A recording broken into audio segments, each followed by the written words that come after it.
नमस्कार। हम पढ़ रहे हैं अशोक के अभिलेख और अशोक के अभिलेखों के दौरान हमने पढ़ लिए थे वृहत शिलालेख। और वृहत शिलालेख जो मिले थे वो कितने स्थानों पे मिले थे? कल बताया था मैंने आपको। कितने स्थानों पे मिले थे? 8 स्थानों पे। कितने स्थानों पे मिले थे? 8 स्थानों पे। और कितने मिले थे? वो जो मिले थे वो मिले थे 14। ठीक है ना। वृहत शिलालेख 8 स्थानों पे मिले थे और 14 मिले थे। अब उन 14 लेखों की विषय वस्तु क्या थी? आज जो हमने पढ़ना है वो पढ़ना है विषय वस्तु।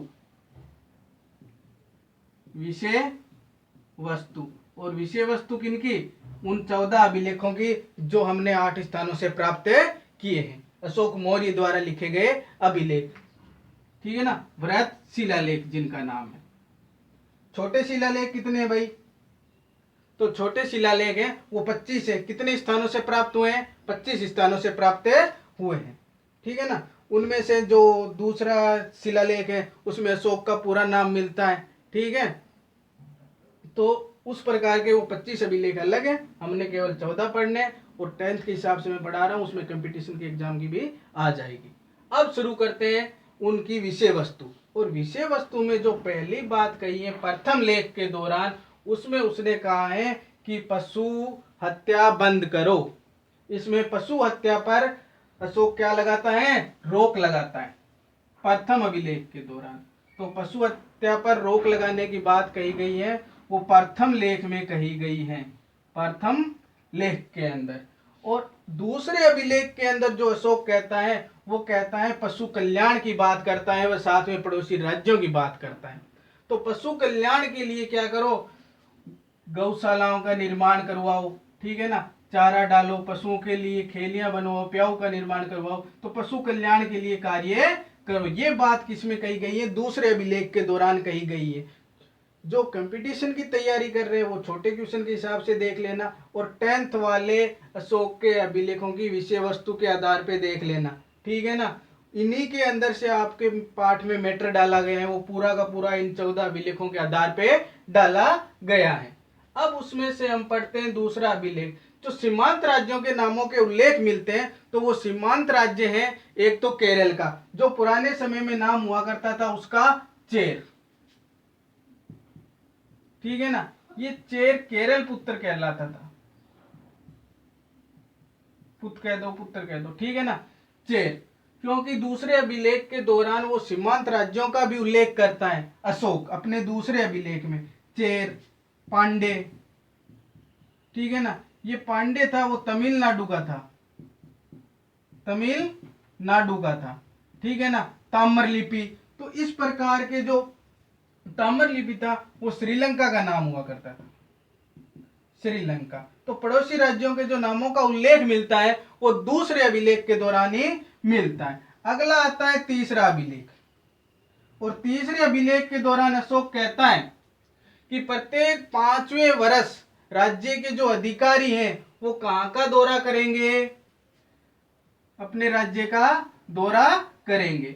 अधिकारी हैं वो अपने राज्य का दौरा करेंगे। और कब करेंगे? प्रत्येक 5वें वर्ष करेंगे। ये बात अशोक है अपने तीसरे अभिलेख के दौरान है कहता है। और उन अधिकारियों को अनुसंधान कहा गया है। अनुसंधान, अधिकारियों का नाम। जो 5वें वर्ष राज्यों का दौरा करने वाले अधिकारी नियुक्त किए गए थे उनका नाम क्या था? तो उनका नाम था अनुसंधान।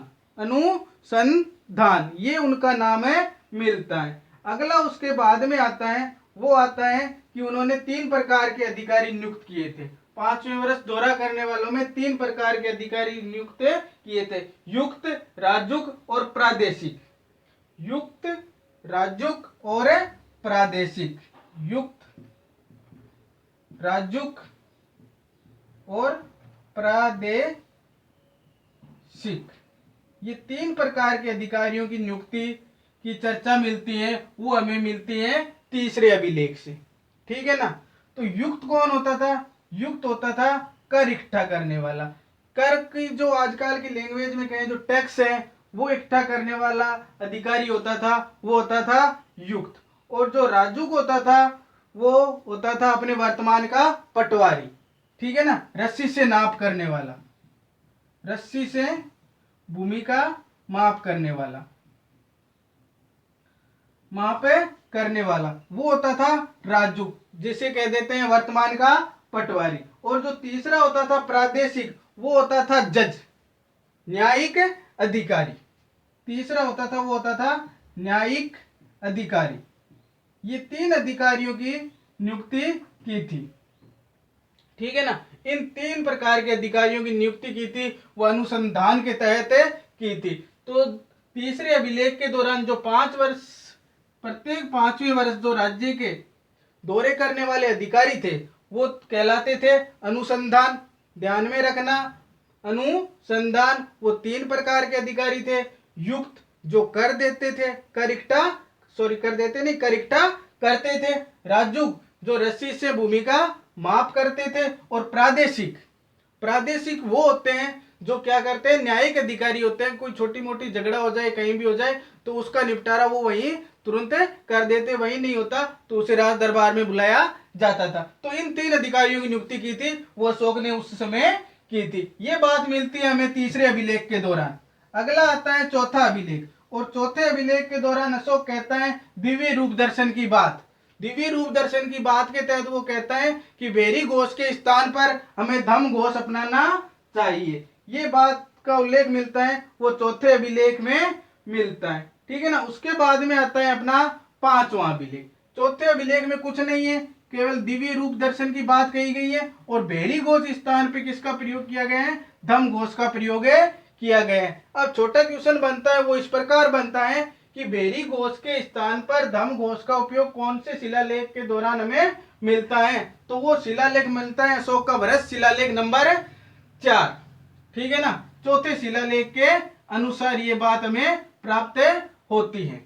अगला आता है 5वां, धम महामात्र अधिकारियों की नियुक्ति। महामात्र अधिकारी की नियुक्ति, जो धर्म प्रचारक होते थे उनको महामात्र अधिकारी कहा गया है। धर्म का जो प्रचार करने वाले होते थे उन अधिकारियों की नियुक्ति की गई है, वो 5वें अभिलेख के दौरान की गई है।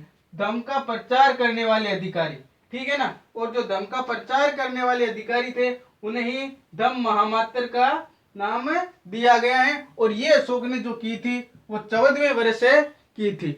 सॉरी लाइट चली गई है,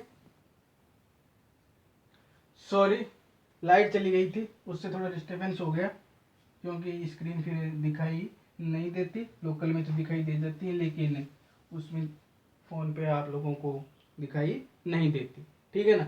तो चलो हम पढ़ रहे थे महामात्र अधिकारी की नियुक्ति। तो धर्म का जो प्रचार करने वाले लोग होते थे उन्हें नाम दिया गया था महामात्र अधिकारी। सबको अशोक ने अधिकारी बना दिया था, धर्म प्रचारकों को भी उन्होंने अधिकारी बना दिया था और नाम दे दिया गया था धर्म महामात्र अधिकारी। और ये काम उसने किया था 14वें वर्ष, राजा बनने के 14वें वर्ष इस काम को अंजाम दिया था। ये बात हमें मिलती है 5वें अभिलेख से। अब आता है नंबर 6 का अभिलेख, प्रतिवेदक मुझे राज्य के बारे में जानकारी देगा। प्रतिवेदक कहा गया है सूचना देने वाले को, ठीक है ना। जो सूचना देता है उसे कहा गया है प्रतिवेदक। सूचना, सूचना देने वाला कहलाएगा प्रतिवेदक। तो प्रतिवेदक मुझे राज्य के बारे में घूम फिर के जो भी सूचना होगी वो इकट्ठी करेगा और मुझे सूचना देगा। ये बात लिखी गई है उसने 6ठे अभिलेख के दौरान। उसके बाद में आता है अपना 7वां, धार्मिक सहिष्णुता की बात कही गई है। उसमें कहा गया है कि धार्मिक सहिष्णु बनो। मतलब धार्मिक सहिष्णुता से अगर हम अर्थ लगाए ना तो वो ये होगा कि सभी धर्मों को मानने वाला, सभी धर्मों को बराबर दिया गया है दर्जा। इसे 7वें अभिलेख के दौरान, 7वें अभिलेख में साफ साफ अशोक कहता है कि जो भी अपने धर्म को मानता है वो अपने धर्म को मानता रहे, मुझे कोई दिक्कतें नहीं है। मैं ये नहीं कहता कि मैंने बौद्ध धर्म ग्रहण कर लिया तो तुम लोग भी बौद्ध धर्म ग्रहण करो। ये बात अशोक ने कभी नहीं कही। जबकि कई लेखक ये कहते हैं कि धर्म का तात्पर्य यही था कि सभी को बौद्ध धर्म ग्रहण करवाना, जबकि ऐसा नहीं था। अशोक जो बात करता है वो धार्मिक सहिष्णुता की बात करता है, किसी भी धर्म पे प्रतिबंध नहीं लगाता है, ठीक है ना।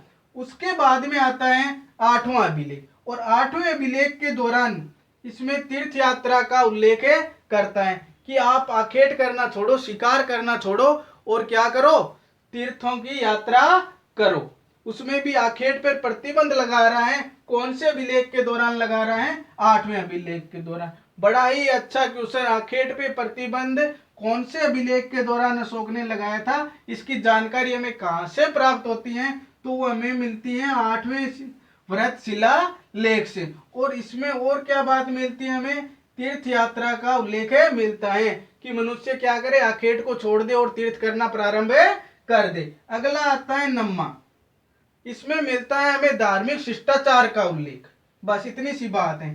धार्मिक शिष्टाचार मतलब किसी भी धर्म को ठेस नहीं पहुंचानी है। ये इस बात का उल्लेख जो हमें मिलता है वो मिलता है 9वें शिलालेख से। अगला आता है नंबर 10, 10वां शिलालेख। और 10वें शिलालेख के दौरान अशोक करता है वो प्रजा कल्याण की बात करता है। ठीक है ना। प्रजा के कल्याण के लिए मैं सदैव क्या रहूंगा? तत्पर रहूंगा। प्रजा क्या है? मेरी संतान के समान है। तो प्रजा कल्याण की बात जो करता है वो अशोक 10वें शिलालेख के दौरान करता है। ठीक है ना। अगला है उसके बाद में 11वां शिलालेख। और 10वें शिलालेख के दौरान 10वें शिलालेख के दौरान अशोक करता है वो प्रजा कल्याण की बात करता है। प्रजा कल्याण की बात अशोक 10वें शिलालेख के दौरान कहता है। उसके बाद में आता है 11वां शिलालेख। और 11वें शिलालेख में कहता है श्रेष्ठतम दान है वो धम्म दान है। सबसे बढ़िया और सबसे अच्छा दान, श्रेष्ठ दान है ना, वो क्या है? धम्म दान है। धम्म दान श्रेष्ठ बताने वाला जो शिलालेख है वो नंबर 11 का वृहत शिलालेख है। उसके बाद में आता है नंबर 12 का शिलालेख। इसमें धार्मिक सहिष्णुता की नीति अपनाने की बात कही गई है। ठीक है ना। तो धार्मिक शिष्टाचार कहा गया है वो कहा गया है नंबर 9 में। नंबर 9 के अंदर कहा गया है वो धार्मिक शिष्टाचार की बात कही गई है। शिष्टाचार ध्यान रखना। और धार्मिक सहिष्णुता की बात कही गई है वो कही गई है नंबर 12 शिलालेख में। तो जो नंबर 9 में कही गई है वो धार्मिक शिष्टाचार की बात कही गई है और नंबर 12 में कही गई है वो धार्मिक सहिष्णुता की बात कही गई है। कंफ्यूज होने की कोई बात नहीं है। 12 में सहिष्णुता है और नंबर 9 में शिष्टाचार है। ठीक है ना। उसके बाद में हम जो अगला आता है सबसे बड़ा शिलालेख है वो है 13वां। सबसे बड़ा लंबा चौड़ा लंबाई में सबसे ज्यादा लिखा गया जो शिलालेख है, बड़ा शिलालेख है वृहत शिलालेखों के अंदर, वो नंबर 13 का शिलालेख मिलता है। इसमें उसने कलिंगी अध्यादेश भी इसे कहा गया है। कलिंगी युद्ध का वर्णन भी इसी शिलालेख के दौरान हमें प्राप्त होता है। 13वें शिलालेख के दौरान ही हमें कलिंगी युद्ध का वर्णन मिलता है। ठीक है ना। धम्म नीति अपनाने का उल्लेख भी इसी अभिलेख के दौरान हमें प्राप्त होता है कि आप लोगों को धम्म नीति अपनानी चाहिए। उस पर भी जोर कहां देता है अशोक? 13वें शिलालेख के दौरान। अब एक छोटा सा क्वेश्चन, कलिंग युद्ध कब हुआ था? कलिंग युद्ध कब हुआ था? तो कलिंग युद्ध जो हुआ था वो 261 ईसा पूर्व हुआ था। 261 ईसा पूर्व। कलिंग पड़ता कहाँ है? कौन से राज्य के तहत आता है? तो कलिंग जो आता है वो उड़ीसा राज्य के तहत आता है। ठीक है ना। और इसी 13वें शिलालेख के दौरान अशोक पड़ोसी राज्यों का जिक्र भी करता है। पड़ोसी राज्य चोर, चेल, ताम्रपाणी। ठीक है ना। जो चोर है वो कहलाता था केरल के पास। चेल, पांडे ये जो क्षेत्र था ये था तमिलनाडु का। ताम्रपर्णी जो नाम मिलता है वो मिलता है हमें श्रीलंका का। ठीक है ना। और यहाँ के एक राजा थे कोरिया के, अलेक्जेंडर, जिनका हिंदी में नाम अलिक सुंदर मिलता है। अलेक्जेंडर जिसका अपने यहाँ पे नाम मिलता है वो अलिक सुंदर मिलता है। इस नामों का उल्लेख भी मिलता है। बाकी बहुत सारे शासकों का उल्लेख है, विदेशी शासकों का उल्लेख है, वो 13वें शिलालेख के दौरान ही प्राप्त होता है। इसी कारण ये सबसे बड़ा शिलालेख माना गया है। इन 14 में से सबसे जो बड़ा शिलालेख है वो नंबर 13 का शिलालेख है। ठीक है ना। तो और नंबर 14 का जो शिलालेख है उसमें धार्मिक जीवन जीने की प्रेरणा दी गई है कि मार काट छोड़ो और धर्म का पालन करते हुए धार्मिक जीवन यापन करो। ये आपके 14 शिलालेख हो गए। अब मैं एक बार इनको रिपीट मार देता हूँ, ठीक है ना, दोहरा देता हूं भाई, ताकि ढंग से पल्ले पड़ जाए। और अपने को पल्ले ही डालने, पल्ले समझते हो रे? अरे भाई पल्ले पढ़ना समझते हो क्या? समझ में आना, ठीक है ना। लोकल भाषा है।